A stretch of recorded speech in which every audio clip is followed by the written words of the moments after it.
Bien, hola, ¿qué tal? Muy buenos días a todos los que nos sintonizan el día de hoy. Es para mí justamente un bastante grato estar en una sección más de Educando para la Paz. Y el día de hoy justamente tenemos a una invitada especial que nos hablará sobre el tema que próximamente les voy a comentar. Sin embargo, me voy a permitir presentarla. El día de hoy estamos con la maestra Julieta Domínguez Cruz, directora dictaminada, de la USAER número 10 del Instituto Estatal de Educación Pública de Oaxaca. Y le cedo la palabra, maestra. Muchas gracias. Pues gracias por la invitación. Es para mí un honor estar aquí con la Universidad José Vasconcelos, que ha sido, pues, de alguna manera una de las primeras instituciones en las que yo di en educación superior, ¿no? Entonces, desde 2014 hasta más o menos 2021, estuve aquí impartiendo en varias licenciaturas y bueno, me parece muy llamativa esta oportunidad de Educando para la Paz, porque creo que justamente en la sociedad en la que estamos viviendo se requiere de mucho trabajo para poder coordinar hacia una educación inclusiva, hacia una educación incluyente. Y Educando para la Paz, en el tema que nos vamos a centrar es pues el de las personas, las oportunidades que tienen las mujeres con discapacidad para acceder a la educación, ¿no? Entonces sobre eso estaremos hablando el día de hoy. Muchas gracias, maestra. Sí, así es. Justamente el tema es las oportunidades académicas que existen dentro del tema que mencionó la maestra. Y justo para iniciar, maestra, probablemente para contextualizar a los que nos sintonizan, me gustaría que él pudiera explicar qué es una discapacidad y qué tipo de discapacidades justamente existen y que representan barreras para justamente acceder a la educación. Claro, con todo gusto. Una discapacidad viene del prefijo dis, que es capacidad disminuida. Entonces estamos hablando que desde la clasificación médica hablamos de diferentes tipos de discapacidades, generalmente físicas y sensoriales. Nosotros en educación las clasificamos de la siguiente manera: la discapacidad auditiva, que sería la incapacidad o limitación para oír; la discapacidad visual, que sería la incapacidad o limitación para ver; la discapacidad motora, que sería la incapacidad o limitación para desplazarse, moverse o hacer determinados movimientos finos; la discapacidad psicosocial, que es de reciente incorporación, que nos engloba como situaciones como los trastornos del espectro autista, los trastornos psicosociales, trastornos que antes no teníamos clasificados como discapacidad y que hoy se reconocen; y la discapacidad intelectual, que es una limitación cognitiva que no nos permite tener un pleno desarrollo tanto en la cuestión intelectual como en las habilidades adaptativas. Esas serían las principales discapacidades que nosotros manejamos, aunque como USAER no nos limitamos a las discapacidades, sino tenemos también otro tipo de población.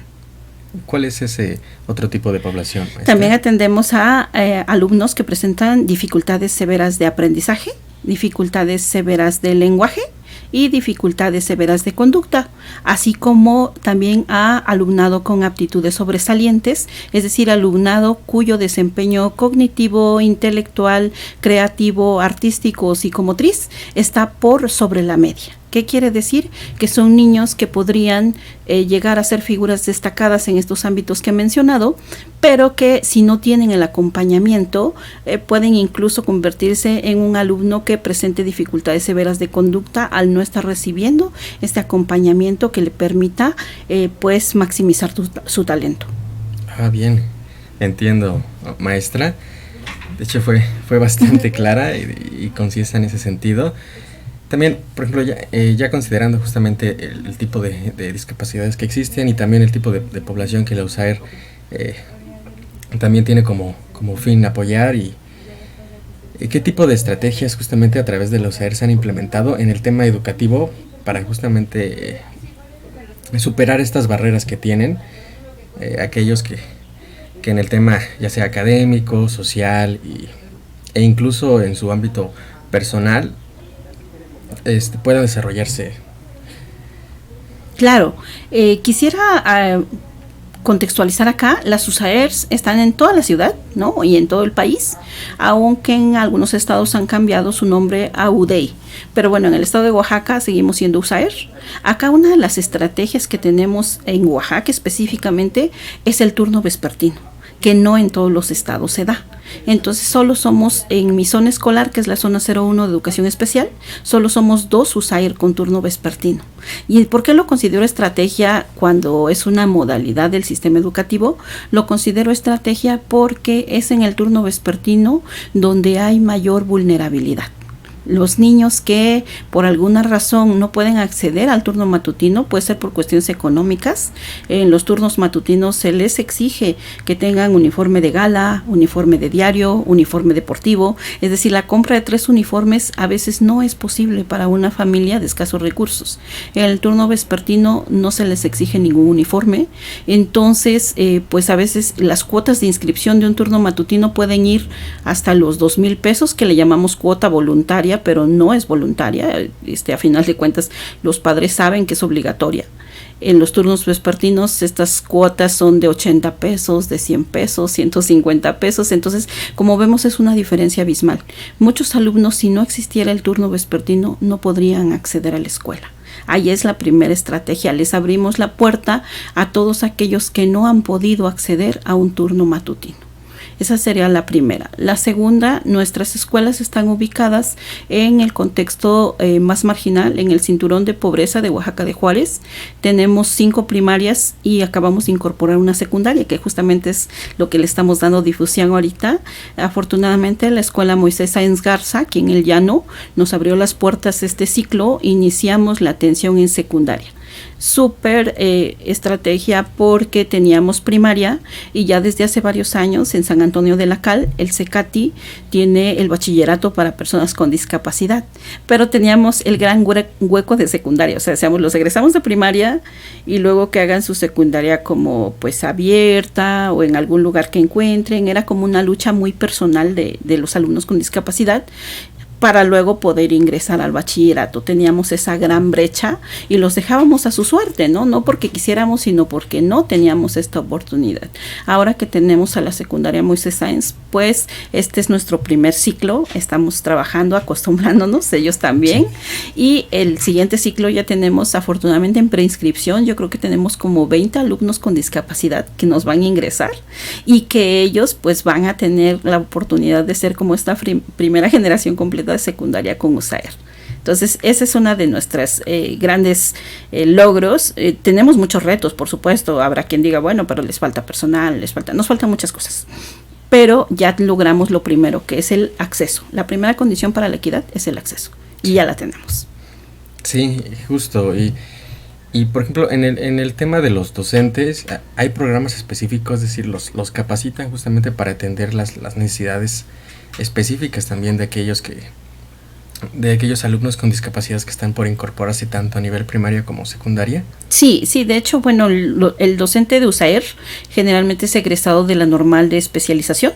Entonces, estas normales se enfocan a trabajar áreas como dificultades de aprendizaje, comunicación y lenguaje, dificultades de conducta, ¿no? Discapacidades. Entonces, ellos vienen totalmente preparados para poder atender a esta población. Pero obviamente solo la atienden por periodos de tiempo cortos. Cuando entramos a una institución, hacemos el diagnóstico de los docentes que están ahí y empezamos a trabajar con ellos. Vemos quiénes cursaron durante su formación inicial, quiénes cursaron alguna materia relacionada con la atención a estos niños, quiénes no, y entonces hacemos un programa especial para cada uno de ellos. Igual dependiendo del tipo de materia, del tipo de personalidad del docente, de la actitud. Las barreras a veces se encuentran no en la preparación, sino en la actitud. A veces encontramos maestros muy preparados, con posgrado, con doctorado, y cuya actitud no tiene nada que ver de incluyente, ¿no? Entonces ahí tenemos que luchar mucho. Y a veces encontramos maestros que tienen 1 año de egresados, pero que tienen la actitud de poder aprender. Y entonces con ellos es una gran fortaleza porque ellos van a buscar muchas estrategias para poder incluir. Sí, y por ejemplo, maestra, ¿es correcto justamente utilizar este concepto de educación inclusiva cuando se hace referencia a lo antes mencionado? Sí, claro, educación inclusiva es un término que utilizamos a nivel mundial y ahora lo utilizamos como una educación para todos. La educación inclusiva no es exclusiva para el grupo de personas con discapacidad, no es exclusiva para el grupo de personas con alguna limitante, sino es para todos. ¿Cómo puedo aprender yo con mis condiciones, con mis características, y que la escuela pueda responder a estas condiciones, ¿no? ¿Qué pasa si yo vengo a lo mejor de una comunidad donde no se habla español y ingreso a una escuela en la ciudad donde solo se habla español? La escuela tiene que buscar cómo lograr enseñarme a pesar de que yo no tengo el idioma, ¿no? Y muchos dicen, bueno, pero es que eso sería para escuela indígena. Sí, pero ya está aquí. O sea, ya te llegó, tendrías que buscar las estrategias, a lo mejor sí hacer vinculación con organismos de educación indígena, a lo mejor sí buscar estrategias de interculturalidad, pero definitivamente es nuestra. La educación inclusiva es un término muy incluyente y muy amplio, en donde nos dice, tienes que atender a todos de acuerdo a sus necesidades con equidad. Habrá quienes les tengas que dar más, habrá quienes les tengas que dar menos, habrá quienes tengas que complementar, habrá quienes avancen a un ritmo más lento, pero todos podemos aprender. Parte de esa necesidad de reconocimiento de que todos podemos aprender. Y en esa parte se parece mucho a la UNIVAS. A mí me gusta mucho la UNIVAS en el sentido de que son grupos pequeños. Entonces eso nos permite como conocer a todos los alumnos y decir, este necesita esto, este necesita lo otro, a este le puedo exigir más, a este le tengo que dar más apoyo, y eso nos permite tener mayor cantidad de egresados. Sí, y de hecho coincido, maestra, en el tema justamente de la relación que existe entre la educación inclusiva y la equidad, y sobre todo la importancia de fomentarlo justamente en la educación inclusiva para el beneficio y en pro de como tal de la sociedad oaxaqueña. Maestra, una pregunta. Entiendo que sí lo hay, pero de forma específica, ¿hay marcos, ya sean normativos o institucionales, donde la USAER se base justamente para promover este tipo de programas? Sí, claro. De hecho, estos marcos empiezan desde el artículo 3 constitucional, que bueno, que a lo largo del tiempo ha reconocido la educación como, si hace unos 20 años decíamos, la educación debe ser laica, gratuita y obligatoria. Pero ahora en la reforma del 2019 se añadió que también debe ser inclusiva. Entonces desde ahí viene el marco regulatorio que baja posteriormente a la Ley General de Educación y después a las normas escolares de inscripción, acreditación y evaluación que tenemos por parte de la SEP. Entonces ahí viene el marco regulatorio, y a nivel también social, por ejemplo, está la ley para prevenir la discriminación y está la ley de educación de inclusión que tenemos también, en donde se nos marca que esta inclusión debe ser no solo en el ámbito académico, sino también en el ámbito social, en el ámbito de la salud, en el ámbito personal, en el ámbito de todos los beneficios, ¿no? Nuestro mundo desafortunadamente está hecho para una persona que no tenga ninguna limitación. Pero desde la ley, desde los reglamentos, se establece que todos debemos de ir volviéndonos pues accesibles. Nos habla del diseño universal. El diseño universal nos dice todos los edificios tendrían que tener pues forma de que accedan tanto las personas con silla de ruedas, como las personas con bastón, como las personas embarazadas. Todos los edificios tendrían que tener estas adecuaciones, y todas las escuelas tendrían que tener pues un departamento psicopedagógico, un departamento de atención a la diversidad que permita incluir a todas las condiciones que hay dentro de la escuela. Sí, maestra, me llamó mucho un punto que mencionó, que es el diseño universal. Es decir, ¿qué habría de parte justamente de la sociedad? Es decir, a través de la sociedad procurar, o qué elementos deberían considerarse para comenzar a fortalecer esta cultura de diseño universal, de equidad y de educación inclusiva. Sí.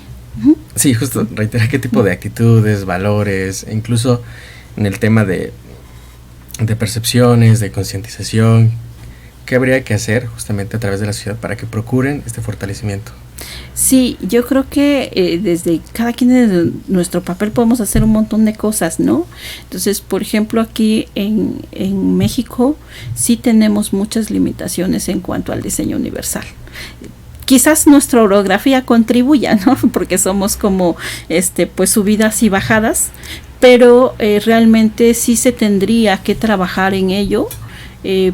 Pongo un ejemplo, Plaza de la Danza, que tiene tanto turista, pues no tiene un diseño accesible más que por el lado de arriba, ¿no? Por entrada de Morelos, que ya vi que pusieron ya incluso barritas.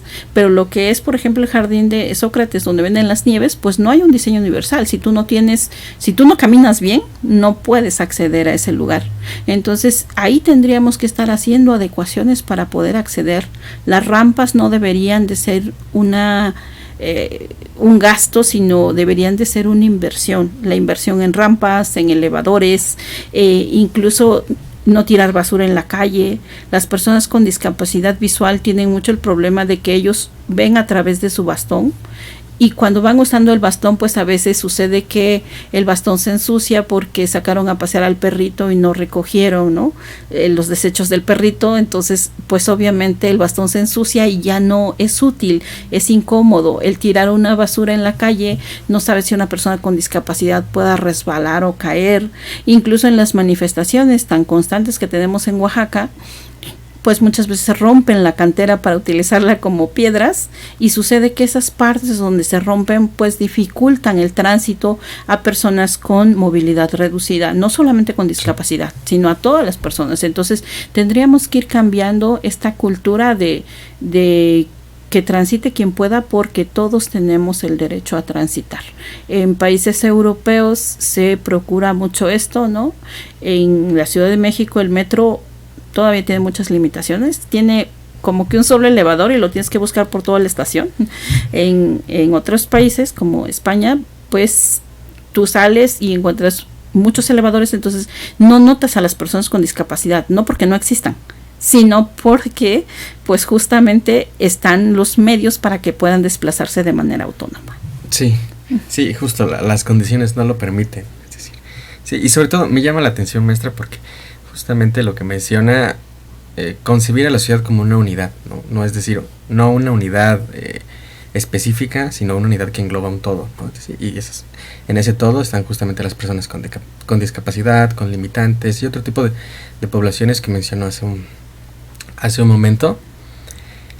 En relación al tipo de oportunidades, entiendo que además de las académicas, ¿qué otro tipo de oportunidades se fomentan a través de la USAER? Ajá, muy bien, las de formación sociolaboral.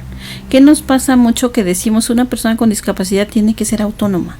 Sí, tiene que ser autónoma, pero para ser autónoma necesita un ingreso, ¿no?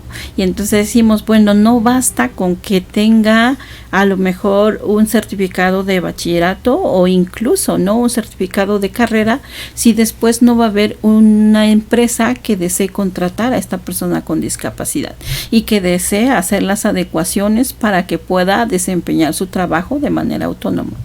Entonces, mucho de nuestro alumnado de primaria ya no continúa estudiando. Y se debe a esto, a la falta de una oportunidad sociolaboral. Entonces las familias dicen, no, es que ya no tengo, no puedo invertirle. Entonces desde el año, hace 2 ciclos, empezamos nosotros con estos proyectos de formación sociolaboral. Cada una de nuestras escuelas, con los alumnos de diferentes instituciones de educación superior que llegan a hacer su servicio solidario o su servicio social, pues empezamos un taller, ¿no? Entonces reunimos a los niños, a los papás y decimos, ¿qué podríamos hacer como taller? Y un día a la semana dedicamos un par de horas para trabajar ese taller. En una escuela hicieron un taller de costura, entonces elaboraron estos muñequitos de un cuento, del monstruo de colores, los cosieron. En otra escuela hicieron dulces de amaranto, dulces de alegrías. En otra escuela hicieron galletas, en otra escuela hicieron pulseras, en otra escuela hicieron bolis. Entonces seguramente dirá la gente, pero pues eso es sencillo, cualquiera lo puede hacer. Pues no, para algún alumnado con discapacidad intelectual, pues representa un reto hacer una de estas cosas, llevar el proceso, lo vinculamos con saberes académicos, es decir, con contenidos como la receta, el instructivo, seguir los pasos, qué pasa si me equivoco, bueno, vuelvo a empezar, cómo procuro tener cuidado para no dañarme, y en el producto alimenticio qué cuidados tengo que tener, qué cuidados tiene que tener el espacio, la limpieza, la higiene. Entonces todo esto les ayuda a ellos para vislumbrar que sería una forma de obtener un ingreso. ¿no? Un ingreso con causa le llamamos nosotros, y pues de repente solo lo hemos hecho a nivel escuela, es decir, hacemos ya cuando tienen sus productos, pues hacemos una exposición y los mismos compañeritos compran, pero no descartamos posteriormente vincularnos con otras instituciones para poderlo hacer en otros espacios, ¿no? Y que esta compra pues sea algo que al mismo tiempo que les está ayudando, pues que fortalezca esta visión de que la inclusión es responsabilidad de todos. No la podemos hacer solamente USAER o solamente las familias de los niños con discapacidad. La tenemos que hacer todos, porque además nadie está exento de tener una discapacidad, ¿no? Hoy mismo podemos salir y nos pasa algo y después ya somos personas con discapacidad. Entonces esta visión tenemos que tenerla de una responsabilidad compartida. Pero sí, ese sería el proyecto sociolaboral que llevamos. No, de hecho es una iniciativa excelente, justamente procurar la autonomía y también el desarrollo de habilidades y competencias que ellos pueden implementar, ya sea tanto en el ámbito académico como en el ámbito laboral. Y bueno, también considerando lo que mencionó maestra, que es una responsabilidad de todos, la USAER tiene algún tipo de campañas de concientización que vayan dirigido especialmente a la población que no tiene alguna discapacidad, o también que incite o incida a que ellos participen para hacer voluntariado o en otro tipo de actividades que puedan apoyar. Sí, de hecho tenemos el 3 de diciembre, que es el Día Internacional de las Personas con Discapacidad. Entonces en ese día, más bien en esa semana, nos dedicamos a hacer acciones de sensibilización, cuáles, como el hecho de que invitar a la población a que conozca. A veces hemos hecho calendas, hemos hecho expos, ¿no? Hemos hecho exposición de películas, ¿no? Donde todos puedan pues tener la empatía y ver cómo se siente ser una persona con discapacidad. Circuitos, a veces en algunas universidades, trabajamos circuitos.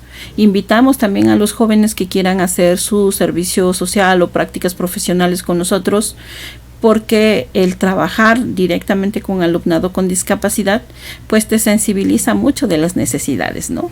También al alumnado nos ha pasado con papás que de repente tratamos de incluir a un niño con discapacidad en un aula y los propios papás dicen no, porque la maestra va a atender a este niño y va a descuidar al mío. Entonces tenemos que tener pláticas con ellos donde decimos, en realidad tu hijo va a tener oportunidad de ver que somos diferentes y de ver cómo puede apoyar y de ver que también le puede aportar, y va a salir con una visión súper enriquecida de lo que es la diversidad. Entonces, pero sí, esa semana más o menos donde cae el 3 de diciembre, toda esa semana la dedicamos a actividades de sensibilización, ¿no? Y también otra fecha es la del bastón blanco en octubre, que hacemos campañas donde les tapamos los ojos a las personas y hacemos el circuito para que sepan pues cómo se siente ser una persona que no ve, ¿no? Entonces hay también grupos que hacen deporte adaptado para personas con discapacidad visual. Utilizan un balón con cascabeles para que puedan escucharlo, y también a veces se han hecho demostraciones, pero sí nos falta muchísimo. Realmente es poquito lo que podemos hacer en comparación con el total de la población. En alguna ocasión nos han invitado de CEMOVI, también hemos trabajado con el transporte público, porque el transporte público requiere mucha sensibilización, ¿no? Muchas veces cuando ven una persona anciana, ni siquiera se paran, porque dicen, pues me va a pagar 4 pesos, que es, 5 pesos ahora, que es la mitad del pasaje por su credencial. Entonces, ¿para qué me paro? Mejor me voy a la siguiente parada, donde encuentre yo gente que sí me pague completo. Entonces, hay mucha discriminación por parte de los servidores públicos, que no debería de ser, y que se ha hecho por falta de sensibilización, ¿no? Falta mucho trabajo con CEMOVI para poder hacer estas campañas, pese a que sabemos que tienen cursos de sensibilización. No vemos que estos se traduzcan pues en la atención al usuario. Entonces hay mucho campo donde trabajar, y sí nos ayuda mucho el hecho de que más personas se puedan sumar. Sí, y sobre todo por lo que mencionaste un momento, maestra, que es una responsabilidad compartida tanto para aquellos que no están dentro de esta población que menciona, como para aquellos que también están dentro de la misma. Es decir, entre todos hay que apoyarnos, siempre procurar el bienestar, ya sea a un nivel comunidad, es decir, en un sistema comunitario, y también individual, por supuesto, a través de estos cursos que menciona del desarrollo de habilidades. Maestra, bueno, me llamó la atención con respecto cuando mencionó que justamente trabajar con ellos pues genera mucho mayor sensibilidad hacia ellos, hacia la situación, hacia el contexto que deriva justamente de todo lo que puede suceder cuando se tiene alguna discapacidad. ¿Cómo ha sido esta experiencia, es decir, suya, de enseñanza, aprendizaje y de trabajo con ellos? ¿De qué forma la ha cambiado en su pensar, en su sentir, en la forma también de concebir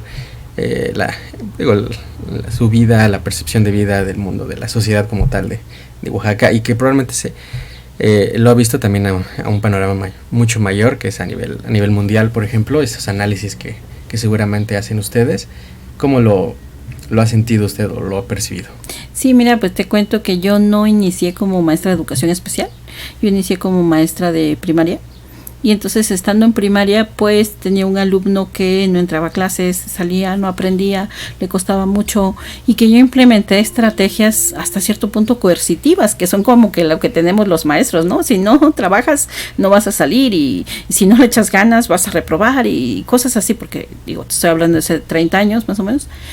Y entonces yo no pude enseñarle, ¿no? Al término del ciclo, pues el niño no aprendió, y entonces los compañeros con los que yo socialicé el problema me decían, es que necesitan un método de educación especial. Esos métodos solo los tiene educación especial.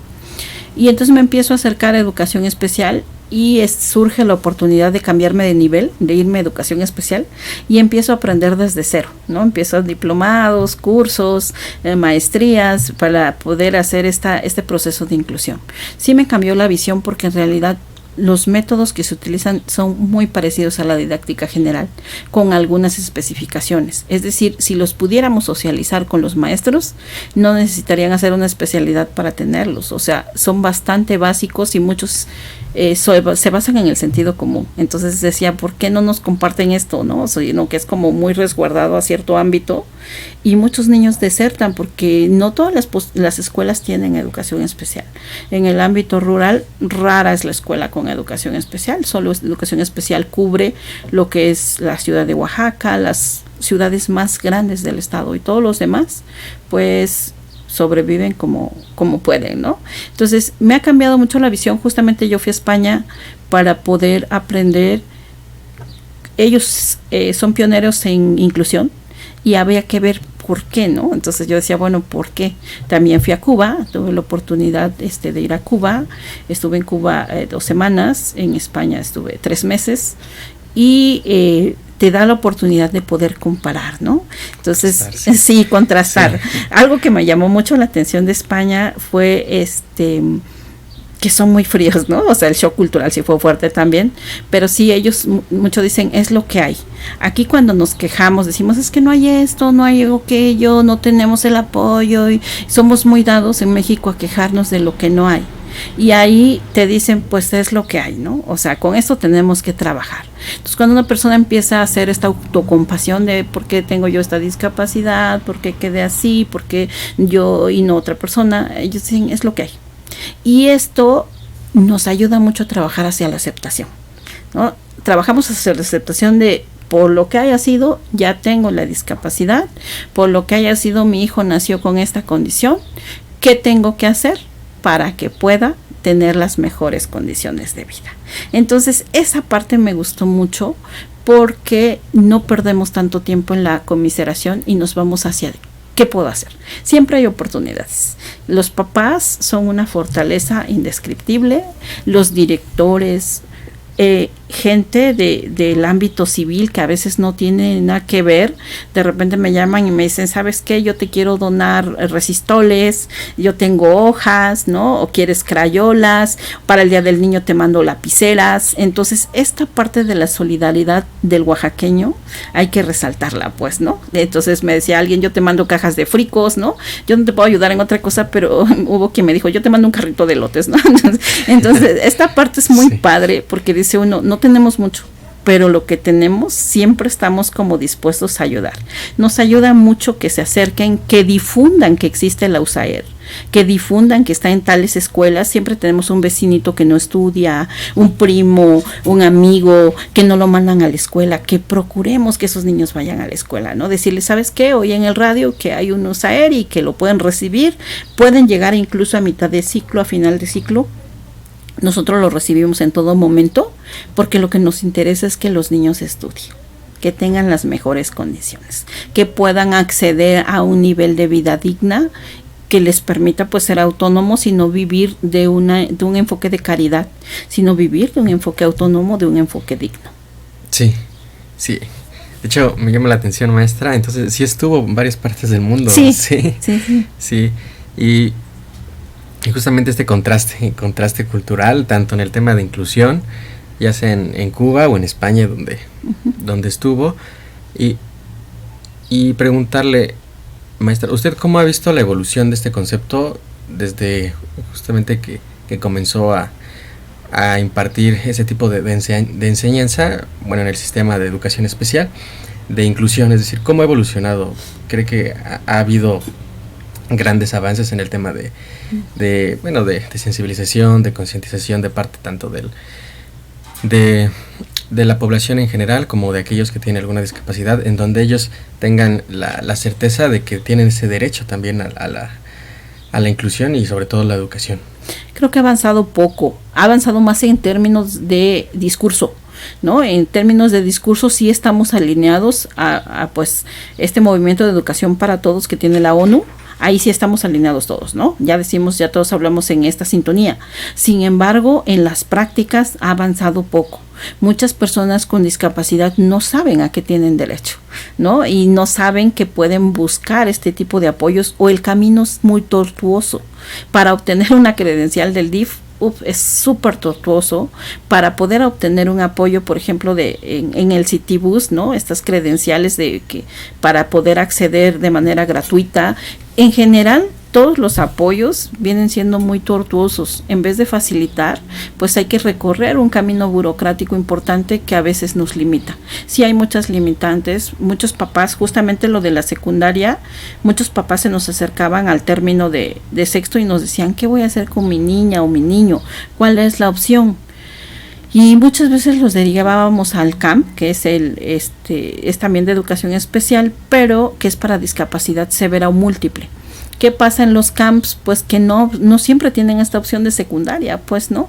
Y los mandábamos ahí, pero no siempre podían responder a las necesidades. O a veces la distancia que tenían los camps, pues era muy amplia y entonces no podían llegar desde...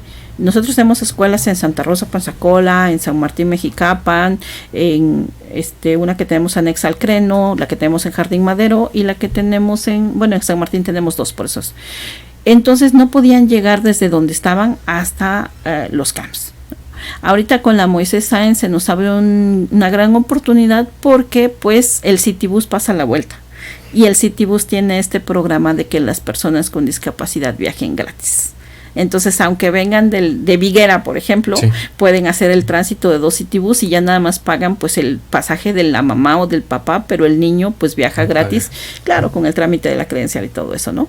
Entonces, pero nosotros lo vemos como una oportunidad. ¿Se necesita socializar más? Sí. Se necesita que las personas con discapacidad conozcan y exijan sus derechos y que la sociedad reconozca que tenemos que transitar no solo en el papel, sino que también tenemos que transitar en las prácticas y cambiar nuestra cultura. Nosotros decimos políticas, culturas y prácticas. Son 3 aspectos que tenemos que cambiar y en el que hemos cambiado solo es en políticas, pero no son suficientes para traducirlas a las culturas y para traducirlas a las prácticas. Sí, sí, coincido totalmente, maestra. Tiene toda la razón. El discurso como tal se ha sofisticado, incluso se ha desarrollado demasiado, pero hablando justamente de su experiencia en el tema práctico, no se ha implementado como debería, así en ese sentido, como debería. Y bueno, maestra, ya también siguiendo justamente esta misma línea, ¿usted hacia dónde cree que va todo? ¿O en qué podría justamente avanzar o se visualiza como tal la USAER Ajá. en un futuro próximo con respecto a los programas que tienen, a los estudiantes quienes les imparten ese tipo de enseñanza? ¿Cómo se visualiza? Sí, la USAER se visualiza como una instancia que puede marcar la diferencia, ¿no? Entonces ahorita normalmente las USAER tenemos una cobertura de máximo 5 escuelas. Nosotros tenemos la USAER número 10, tiene 6 escuelas fijas y ahorita tenemos 2 itinerantes, pero hemos tenido hasta 4 itinerantes. ¿Qué le llamamos itinerantes? Que no les ponemos un maestro, pero que sí asistimos para darles asesoría. ¿Cuál creo yo que sería la visión de la USAER 10? Transitar más a hacer lo que los cubanos llaman como un centro donde puede irradiar, no me acuerdo bien el término, un centro de referencia, que la USAER 10 sea un centro de referencia donde todas las escuelas vespertinas puedan nutrirse. Justamente sobre eso trata la investigación del doctorado que estoy haciendo, ¿no? Ahorita lo hicimos solo con las 5 escuelas, hacer un proceso de sondeo sobre la formación, pero la idea es irradiar a todos los docentes de escuelas primarias vespertinas, porque también hay muchas veces no se conocen los derechos, ¿no? O con frecuencia se nos olvida cuando estamos en matutino, porque somos los mismos docentes, pero cuando estamos en matutinos creemos que somos dueños de la escuela. Entonces decimos que ustedes no pueden poner una lámina, es que ustedes no pueden hacer esto, porque es mi escuela. Cuando las escuelas son públicas, son de todos, porque se pagan con nuestros impuestos, pero también todos tendríamos el derecho de usarlas y todos tendríamos el mismo derecho matutinos como vespertinos, ¿no? En esta parte el gobierno necesita reforzar mucho las cuestiones de políticas y de formación. Necesitamos trabajar mucho con directivos, con padres, con maestros. Necesitamos trabajar con autoridades y decir, bueno, ¿cómo podemos maximizar el uso de estos edificios, ¿no?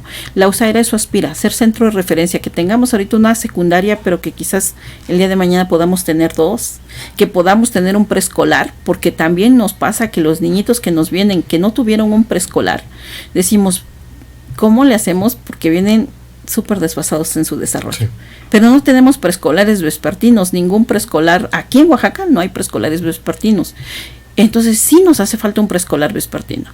¿Con quién tenemos que ir? No sabemos. ¿Con quién nos tenemos que vincular? Tampoco sabemos, pero lo investigaremos porque esta parte nos haría falta tener un tránsito desde preescolar hasta bachillerato, donde pudiéramos realmente garantizar una formación en derechos, una formación con equidad, con inclusión, donde cuando terminaran este trayecto formativo, pues tuvieran realmente oportunidades de vida autónoma. Sí, maestra, y haciendo hincapié en lo que mencionó, ¿qué se necesitaría para que la USAER se consolidara como un centro de referencia? Sí. Creo que la vinculación, nos ha faltado más vinculación porque somos poquitos. Cuando yo recibí la USAER éramos 8 de personal, entonces era una USAER bastante pequeña. Se iban jubilando, era personal de muchos años de servicio que tenía mucha sabiduría, mucho conocimiento, pero pues también ya se iban jubilando. Se me jubilaron 3 en el primer ciclo, entonces me quedé con 5 y bueno, poco a poco hemos ido pues tomando una estrategia de que a veces hay algún maestro que comete un error y ya no lo quieren en otros centros y me dicen, bueno, pues tenemos le digo, pues dámelo, ¿no? O sea, todos merecen una segunda oportunidad y hemos tenido la suerte de que la mayoría de ellos pues se han acogido a la USAER y se han acostumbrado o se han cambiado y llegan nuevos, ¿no? Y ahorita somos 15. Entonces, pero necesitamos más recursos. O sea, no podemos abarcar más porque no tenemos más maestros. En cada escuela tenemos un maestro o 2 maestros. Y ese maestro o maestros son los que se encargan de todo el proceso de inclusión. Pero solo tenemos una psicóloga. Para las 6 escuelas tenemos una psicóloga. Entonces la psicóloga, pues el día que va a las escuelas, pues hace de todo lo que puede, ¿no? Humanamente. Tenemos una maestra de comunicación y lenguaje, entonces no tenemos el personal suficiente. Yo no tengo secretaria, nunca he tenido secretaria los 10 años que llevo en USAER. Pues nunca hemos contado con ese recurso, no tenemos trabajador social, o sea, hace falta que las autoridades educativas asignen a los recursos donde se necesitan, porque el instituto tiene muchos docentes, pues a disposición les llamamos, que significa que están en las oficinas sin hacer nada, y no los mandan a los centros, y en los centros es donde se necesita. Necesitamos más recursos humanos, por supuesto, más recursos materiales, porque hace años que el instituto no nos da absolutamente nada, ni siquiera material de limpieza. Este año, por gestión de las autoridades sindicales, nos dieron por ahí algún material de limpieza, pero ya teníamos como 9 años sin recibir incluso material de limpieza. Entonces necesitamos más gestión, más recursos y también, sobre todo, la actitud. Que toda la sociedad diga, es tarea de todos, ¿cómo podemos ayudar? Yo desde mi trinchera, ¿cómo puedo ayudar? ¿No? Soy estudiante, a lo mejor puedo ir a hacer una práctica allá a la USAER para poder trabajar con niños con discapacidad. Soy maestro, puedo pedir una visita allá de la USAER para conocer cómo hacerlo. Soy padre de familia, puedo participar en la escuela de mi hijo para saber qué hace la USAER ahí, ¿no? Soy público interesado, pues puedo acercarme para ver de qué forma puedo apoyar. La cuestión de voluntariado es súper importante. No hemos tenido nosotros oportunidad de trabajar con voluntariado, no se nos ha acercado ninguna institución o ninguna persona con esos fines, pero sí algunas asociaciones como Canica. Sí trabajan con voluntariado, y Canica nos ayuda mucho a nosotros porque recibe a nuestro alumnado. Ese alumnado que no tiene a dónde ir en las mañanas, que no tiene dónde comer, pues Canica lo recibe y pues nos hacen un trabajo enorme.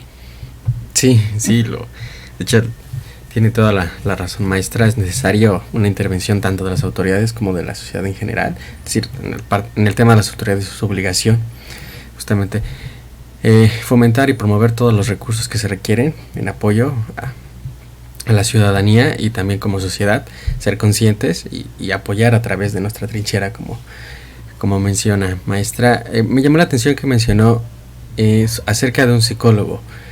Justo, por ejemplo, algunos de los estudiantes en el tema, o incluso padres, ¿hay algún programa de apoyo psicológico en ese sentido de que, por ejemplo, inicialmente no tenían alguna discapacidad, pero posteriormente la tienen?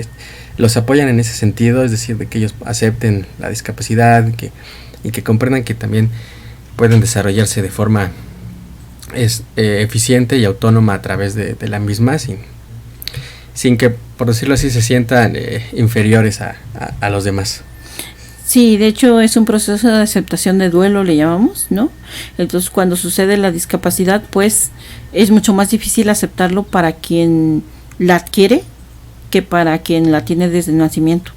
Porque quien nace ciego, por ejemplo, dice, bueno, pues nunca he visto, ¿no? No conoce otra realidad, se adapta. Quien se vuelve ciego por algún accidente, pues es un duelo tremendo, la negación, la ira, el decir, ¿por qué a mí, no? O sea, ¿por qué no a otro?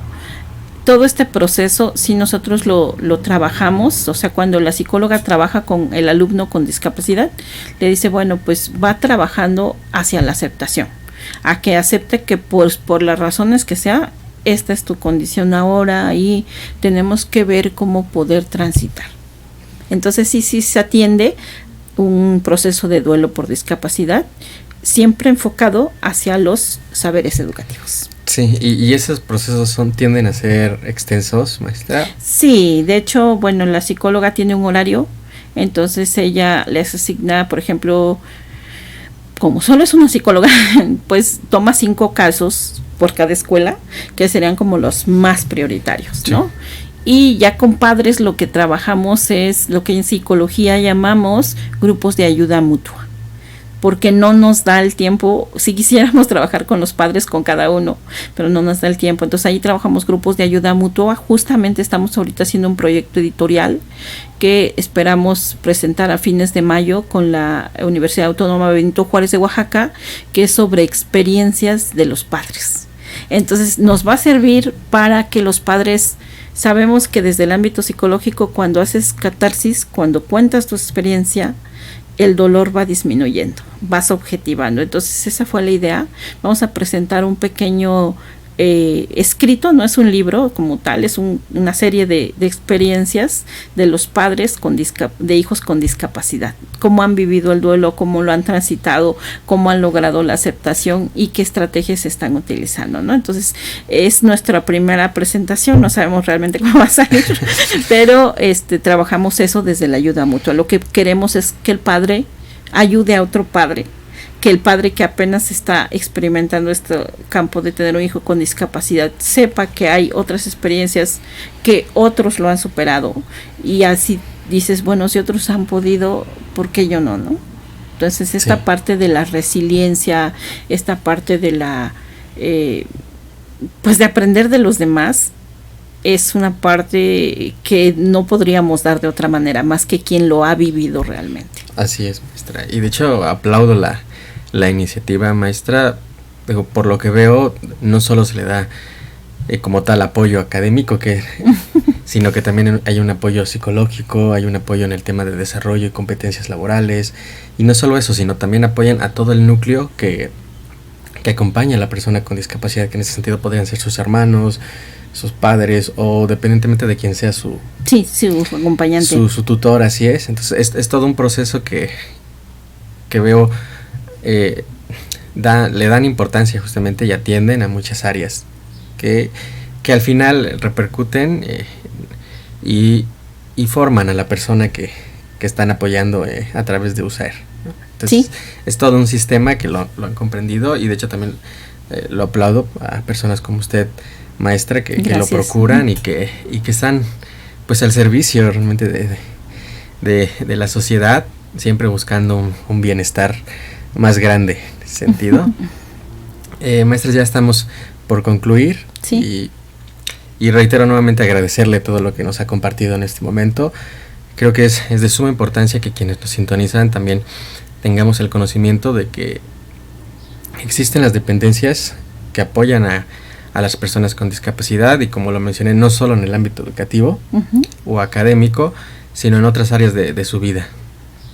También quiero agradecer, maestra, que justamente haya aceptado estar aquí y compartirnos, y sobre todo también tomar en cuenta y que a través de este programa también se busca la concientización, la sensibilización, y que seamos conscientes, como lo menciona la maestra, de que es una responsabilidad compartida y que todos debemos contribuir pues, a la mejora de nuestra sociedad en general, tanto nosotros como estudiantes, ya sea si laboramos en el ámbito profesional, y desde nuestra posición buscar siempre el beneficio de todos, y apoyar justamente a las instituciones que tienen como fin y como tarea, porque no es solo un trabajo, sino que también es parte de su vivir, como lo menciona la maestra, es parte de su vivir, es un estilo de vida que han adoptado y que busca mucho generar demasiado. Entonces, maestra, si puede finalmente compartirnos un mensaje para quienes nos sintonizan, y haciendo referencia a todo lo que hemos mencionado. Pues quisiera finalizar con el hecho de que tenemos una página en Facebook, que es así, USAER número 10, Oaxaca. Entonces, que si tienen algún familiar, amigo, vecino que esté estudiando o que requiera estudiar, que tenga discapacidad, que no duden en acercarlo. Que si conocen a alguien que vaya a ingresar a la secundaria y que no haya sacado ficha en su momento, que se acerque a nosotros a través de la página para que podamos canalizarlo y podamos buscarle un espacio en la secundaria. Y que por supuesto que si alguien requiere orientación, pues también ahí estamos desde la página de Facebook, y nos pueden contactar para que podamos nosotros brindarles esa orientación y asesoría. Muchísimas gracias. Muchísimas gracias a usted, maestra.